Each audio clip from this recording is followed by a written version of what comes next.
Hello and welcome back to Johnny Be Good English. Today I'm going to be giving you a little insight into the methodology and why Johnny Be Good teaches in a different format. I hope you enjoy, I hope you understand, and I hope you come back for more. Thanks, and here comes the lesson. Conversational English and why it is so important. Johnny Be Good and the death of English, the cure and the process. The death of English, that's what my face looked like when I first started teaching English here in South America. It was crazy. Every book that I looked at was grammar, grammar, and grammar. And some of the grammar was so confusing that even I, as a teacher, was confused. So I decided something needed to be done. The death of English.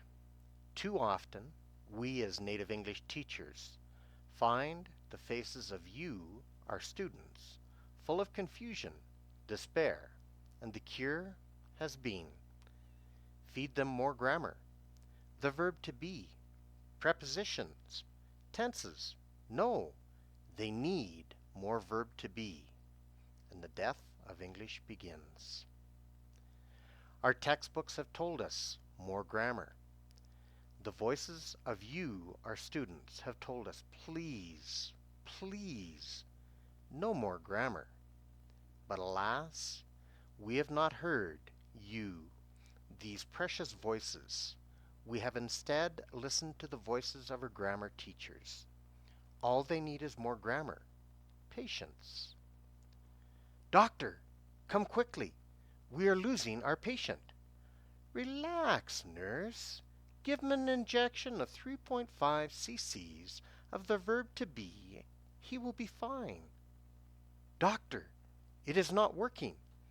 Nurse, quickly, an injection of 10 cc's of prepositions. It is too late, doctor. We have lost him. This is crazy, nurse. We have lost too many patients to this curse. What will bring an end to this death of English? From 1066 until 1362, English almost died. But in 1362, English came alive again and has become the international language of business, negotiations, travel, and more. As native English teachers around the world, we have come to an astounding conclusion. The death of English, as in years ago, is coming to an end because it is not being spoken.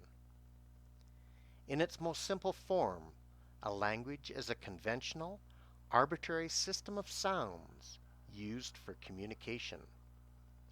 Without speaking English, or the ability to hear English and understand it, the death of a language occurs. Our patient, our students, die not from not enough grammar, but too much and no tangible application of the use of English. The short-term goal is to bring a method where conversational English can be brought into the classroom. Teaching correct pronunciation, the use of the mouth, explaining vowel sounds in English in a fun and interactive environment where the students can practice conversational English. Our long-term goal? The goal is to revive the heartbeat of English in the world, not just here in Colombia. How will this be accomplished? The present situation. Currently, teachers around the globe have been stuck in grammar mode. Students have pleaded no more grammar, and finally, the voices of you, our students, are being heard, and a few ESL teachers around the globe are daring to make the changes necessary to revive English in the classrooms. Johnny Be Good and Polar English have joined together with this in mind. Development up to present.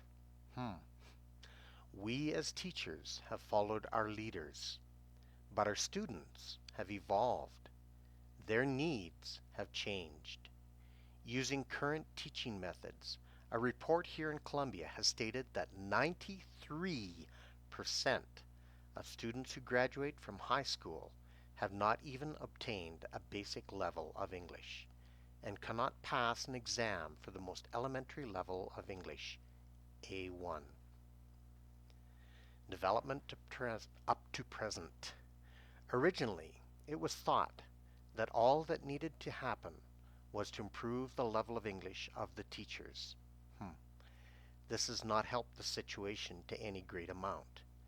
None of the original forecasts have proven to be of any great help to you, the students. Internationally, ESL teachers are meeting online to confer on the best approach to try and eliminate this death of English in the classroom. Several leaders in this field have tested and proven that unless the students can speak and understand spoken English, no amount of grammar will correct the problem.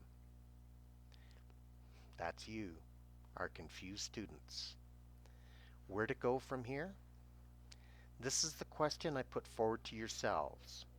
We can stay with the current program, and we can have you, our students, bored with our teaching, or perhaps we can look to the future and be willing to try something new, innovative, and if I dare to say, something avant-garde.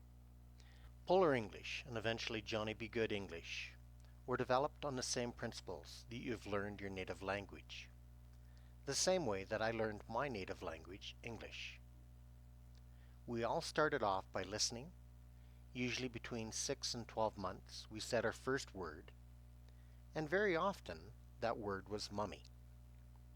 Gradually, we listened more and learned more words and started to speak. Then, after talking and learning the language by interacting with others, we learned to read and then to write. It was not until many years later that we started to learn grammar.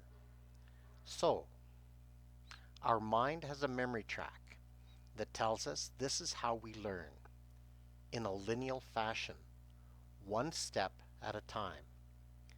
If we start to learn something in a different order, our minds very often will reject what someone is trying to teach us. This is what is happening with the current system for teaching English to you, our ESL students. For years, we have tried teaching English in reverse order, teaching grammar first, and then, if you are lucky to have a teacher who can actually speak and understand English, you begin to learn how to speak. Here, I will speak from my experience in teaching English to Spanish students. The letters in the alphabet are similar, but also very different. They have different sounds, and the vowels are very different, with only one sound per vowel, and the vowels sound totally different than English. Well, okay, the vowel O sounds the same. By teaching the students grammar first, and not letting them hear and understand the spoken language, we get this as a common error: jam, ham. In Spanish, the letter J sounds like the letter H in English. It is called jota and pronounced jota. Teachers here are teaching students that the word jam is ham because they themselves do not have a sufficient level of English to know the difference. Hence, there are many misunderstandings when the students are reading English, and much worse when they are listening and trying to speak English. This is why Polar English and Johnny Be Good teach in a very different way. We believe that unless you, the students, can speak and understand English, you will remain confused, bored, and have no desire to truly understand English. This is why we have chosen to teach out of the box and why our students learn English much faster than with other methods of teaching. So this is Johnny Be Good, out and about. Remember to hit like, subscribe, and check that little bell so that you are sure not to miss any of our videos. Be well, be safe, and remember to be kind to one another.